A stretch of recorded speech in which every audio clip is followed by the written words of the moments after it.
इन्होंने without any notice, इसने मैंने पूछा है कि मुझे बताएं क्या बात हुई है, इन्होंने पकड़ के बदतमीजी की है, इन्होंने मेरा दुपट्टा उतारा, इन्होंने मुझे धक्के मार मार के नीचे फेंके और अब जबरदस्ती कर रहे हैं वीडियो। अच्छा, किसने आपको किया है? इसे मैंने खाने का नाम पूछा, इसे मैंने पूछा कि आपने क्यों पकड़ा, इन्होंने कुछ भी नहीं हमें बताया, इन्होंने कुछ भी नहीं हमें बताया।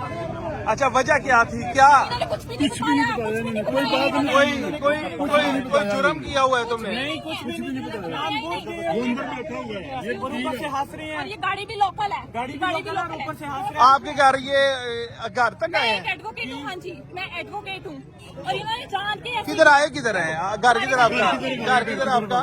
सिटी हाउसिंग में। कौन से ब्लॉक में? Double extension. अच्छा, ये आपके घर है, सिर्फ एक आए हैं कि इसको भाई को गिरफ्तार करना है। अंदर बैठे हैं। उसे गिरफ्तार कर लिया है?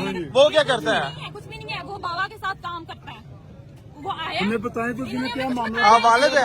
आप वालिद नहीं, वजह कोई बताया? कोई अरेस्ट वारंट और या FIR दर्ज हुई? मैंने इनसे पूछा कि आपने क्या किया, बताई नहीं कहते रही हैं, है। बात नहीं कर रहे हैं। चलो यार, तुसी तो जाओ सारे, ਤੁਹਾਡਾ ਕੋਈ ਮਕਸਦ ਹੈ ਇਧਰ ਹੋ, ਮੈਨੂੰ ਕਰਨਾ ਇਹਨਾਂ ਨੂੰ ਕਿਹੜਾ